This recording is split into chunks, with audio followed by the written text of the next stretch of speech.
Hello বন্ধুরা, welcome to my channel. এখন কথা বলবো ইন্ডিয়ার ম্যাচ নিয়ে, যেখানে বরুণের স্পিনের ফাঁদে নিউজিল্যান্ড শেষ 205 রানে অপরাজিত থেকে সেমিতে উঠল ভারত। চ্যাম্পিয়ন্স ট্রফি সেমিফাইনালে উঠল অপরাজিত ভারত। বাংলাদেশ পাকিস্তানের পর জয় নিউজিল্যান্ডের বিরুদ্ধেও। রবিবার ভারত জিতল 44 রানে। তো বন্ধুরা, এরকমই সব খেলার খবর প্রতিদিন জানতে হলে চ্যানেলটিকে অতি শীঘ্রই লাইক, কমেন্ট, সাবস্ক্রাইব করতে ভুলো না।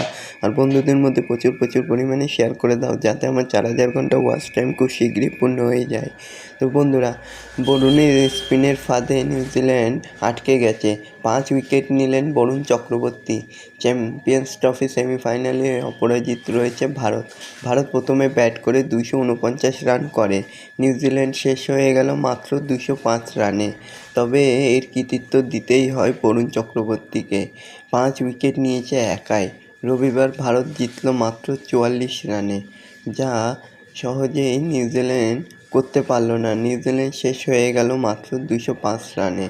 তবে যাই হোক, নিউজিল্যান্ডও ফিল্ডিংটা ছিল দেখার মতো। নিউজিল্যান্ডের ফিল্ডিং নিয়ে কোনো কথা হবে না।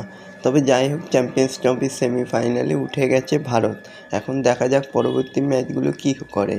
যে ম্যাচ বিখ্যাত হয়ে পড়েছে ক্যাচ পড়ার জন্য, সেই মাঠেই একের পর এক ক্যাচ নিলেন গ্লেন ফিলিপসরা। সেই ফিল্ডিংয়ের দাপটেই গুরুত্বপূর্ণ উইকেট হারালো ভারত। আটকে গেল রানেও।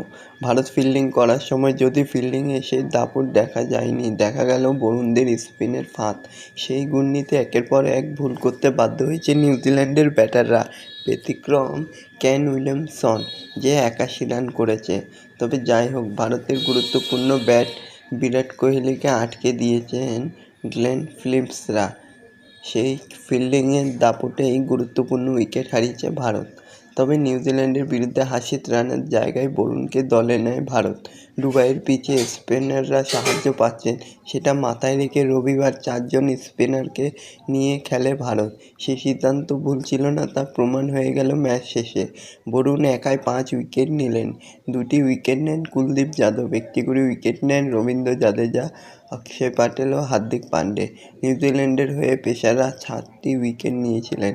ভারতের স্পিনাররা নিলেন 9টি উইকেট। 30 রানের মধ্যে ভারতের শুভমন গিল, রোহিত শর্মা, বিরাট কোহলি আউট হয়ে যান।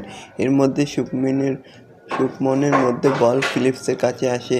তিনি যে জায়গায় দাঁড়িয়েছিল বলটি ধরলেন এবং তার থেকে একটু পিছনে। খুব সহজ ছিল না ক্যাচটা, কিন্তু ফিলিপস থাকলে সব ক্যাচই সহজ।